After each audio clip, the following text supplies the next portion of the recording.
Hey, what's up everybody, how's it going? It's Burke aka Dansgreat here, and welcome back to another video dedicated to the little things. In this video we're going to be looking at Metal Gear Solid 3, which is my second favourite game of all time. We're going to be diving deep, looking into certain moments, certain details, little things that they put into the game that made it that much better, and things that if they weren't really there you wouldn't have noticed them, but they put them in anyway and the game is that much better for it. So without much further ado, I'm going to share with you 10 of my favourite little things from this game. And of course, because it's Metal Gear Solid 3, there's potentially hundreds of things that could go into this video, and for that reason I look forward to seeing you in the comments to see what your favourite little things from this game are. So my friends, it's time for us to celebrate the little things. So I broke this list down to include two kind of different areas of the game. One is more to do with the whole Easter eggs, the gameplay, that kind of thing, the kind of stuff that Metal Gear Solid is famous for. And the other half is more kind of personal stuff from the story, moments from the cutscenes and that kind of thing that I personally really loved.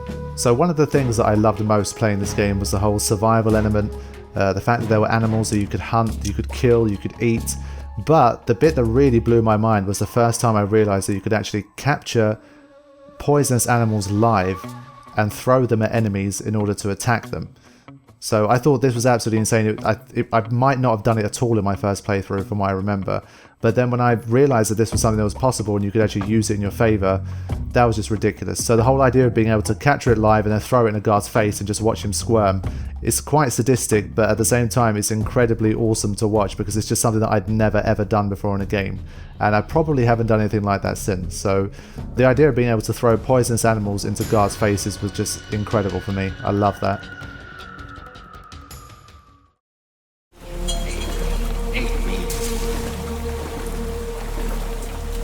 So continuing on the animal theme of the game, one of the things that I thought was absolutely incredible, the amount of thought that went into this is just absolutely insane. When you're on the mountaintop you can kill guards, and if you leave them out there, there's vultures up there that will eat the guards. They will eat the flesh of the guards. Now if you eat the vultures that eat the flesh of these guards, technically you're eating the guards, right? So then you have the boss battle against the Sorrow. And if you do this, then during the boss battle, because that whole boss battle is about everyone you've killed during the game, you will have the soldier that you've killed, the guard that you've killed, run past you and shout, "You ate me," which is just absolutely, it's just amazing. I mean, I don't need to explain why that's awesome. That's just Metal Gear Solid 3, man.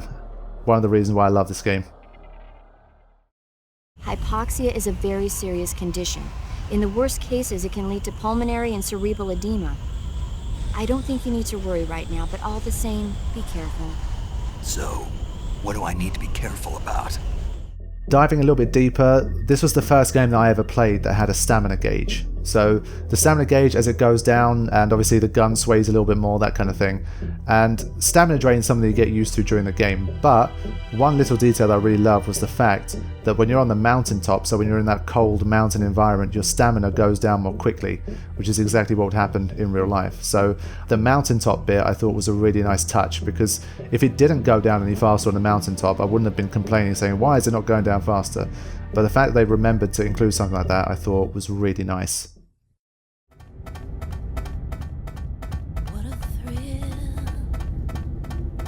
So anyone who's watched me play Metal Gear Solid 3 or knows about my love for Metal Gear Solid 3 should also know that I'm a huge fan of the Snake Eater song, the one with the James Bond vibe. Cynthia Harrell's vocals are absolutely incredible. Yes, the lyrics are a little bit eccentric, but I absolutely love the song. It was like one of the most listened to songs on my iPod back in my teens. It was an incredible tune, and for that reason, the whole idea of being able to climb that long ladder, I think this is a bit of a Marmite thing. So I think some people absolutely hated that long ladder climb, but if you love the Snake Eater song, I think it was an absolutely brilliant touch, because you've come through one of the most intense parts of the game if you haven't killed the end early, which is something I'm going to come to in a minute. If you haven't killed the end early, you've been involved in one of the most intense boss battles that you've ever played, especially if it's your first time, because everyone has a really epic battle with the end the first time, I would assume. Having come through that, you get this nice long climb and you get a little bit of quiet time where it's just Snake climbing up the ladder, nothing more, and you just hear that theme in the background. And I thought it was just like a really nice way to transition from the epic boss battle that you had down below up to the mountaintop area ahead. It was just an absolutely beautiful moment for me, and it's something that I never get bored of in repeat playthroughs. I always love that bit.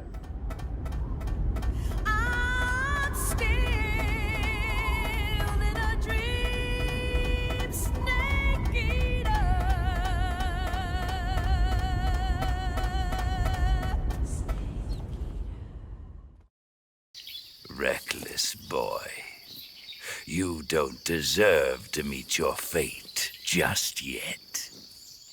And coming to the topic of the end is just so fucking cool that I had to make like a bonus round for the end, because everything about the end is absolutely incredible. I mean, I'm just going to reel off a few things here that I absolutely love about the end, because just saying like one little detail about him just wasn't enough for this one.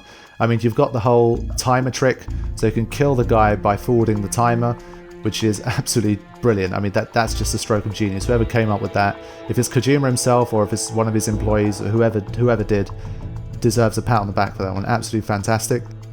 I love how honourable he is. So if he finds you, once your stamina runs out, if he finds you, he takes you back to the prison, because he wants to have a proper showdown with you. He doesn't want it to be over in some shitty way, because he's just that cool a dude. So I love his that little moment when he finds you. I love the early end.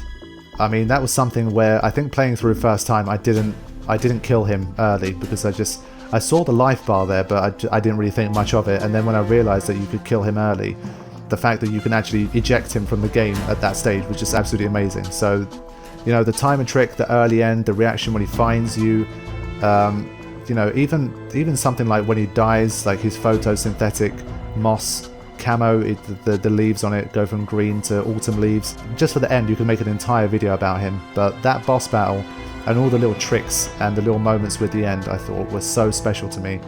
The end is probably my favourite Metal Gear Solid boss of all time.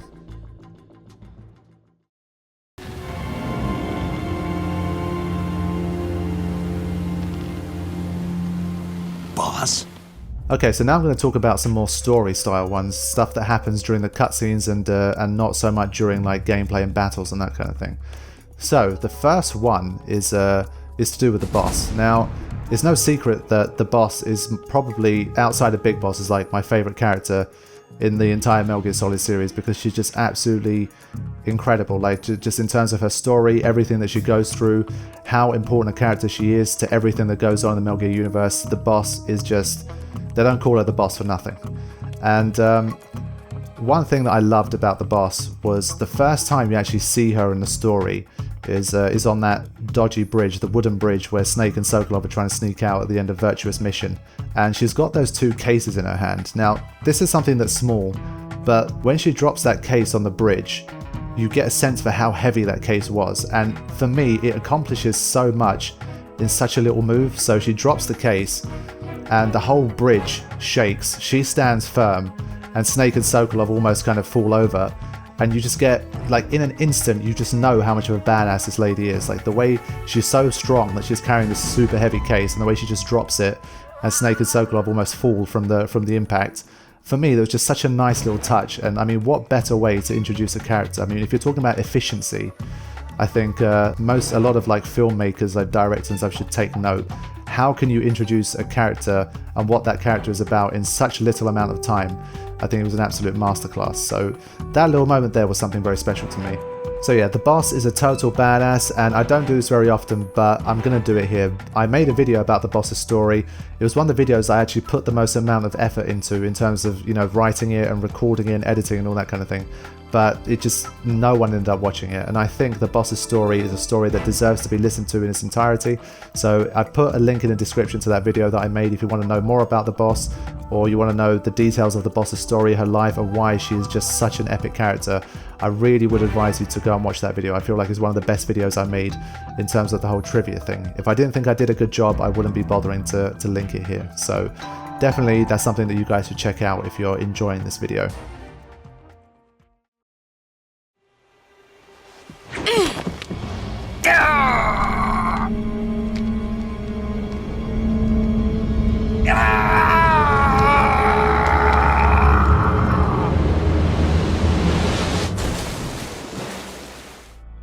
Snake's bandana is something that's ubiquitous in Metal Gear Solid. Solid Snake has a bandana. Big Boss has a bandana in Metal Gear Solid 3, well, for most of Metal Gear Solid 3. And the bandana, like, when I was playing through the games, especially when I was younger, I didn't really put much thought into it. Like, yeah, he's just a guy that likes to wear a bandana, it looks cool, right? But then that moment when he's fighting with the boss, and the boss throws him over the bridge at the end of Virtuous Mission, and he grabs her bandana and he falls with it. And because he can't get over his feelings for the boss and the fact that she betrayed him, she betrayed her country, well, he doesn't realize that until the end, of course, but the fact that he holds on to that bandana as a memory of the boss because he can't let go of the past, and that's how Snake gets his iconic bandana. I think that was an awesome little touch. I mean, they could have easily made it so that Snake already just wears a bandana. He's just a guy that has a bandana. But no, they decided to put in that little touch there, and the fact that it originally belonged to the boss and it was something that Snake took from her, I thought was a really nice touch. But that was some fancy shooting. You're pretty good. Pretty good. Ocelot is another one of my favourite characters from the Metal Gear Solid universe. He's absolutely awesome. In Metal Gear Solid 3 anyway, Metal Gear Solid 3 Ocelot is just one of my favourite characters of all time. The way he just plays games, he makes light of everything. His youth, his energy, his weird, like, his eccentricities, the weird meowing, and the gun spinning. It was just, he was ridiculous, but he was also awesome at the same time. I just loved Ocelot. Now, the detail from Ocelot's story that I really enjoyed was the first time he meets Snake. I really love that scene where he totally underestimates him, tries to kill him, and Snake gets the better of him, abuses him with his CQC moves, and obviously he has the gun jam on him. And when the gun jams, that's what gives Snake the upper hand. That's how he beats him up. That bullet that jams and causes him to ultimately lose his fight with Snake is something that he keeps with him. So much like how Snake takes the boss's bandana, Ocelot takes that bullet that jammed on him and he makes it into a necklace, which is something that I really thought was cool. So the fact that you can see there that he wants revenge on Snake, and that bullet is going to be reserved for Snake, and he's going to finish him off with that somewhere down the line. So I love the fact that he turned that bullet into a necklace. And what's more, later on you realise that that bullet was actually a blank all along. So at the start, he's actually trying to kill Snake because he doesn't know who he is, and he's just thinking he's some imposter. And then when he realises what Big Boss's mission is in the story, and he needs to actually help him, you don't realise it all the way until the end that bullet was never actually a real bullet, it was a blank the whole time. So Ocelot's bullet I thought was a really cool little addition to the game and a nice little detail.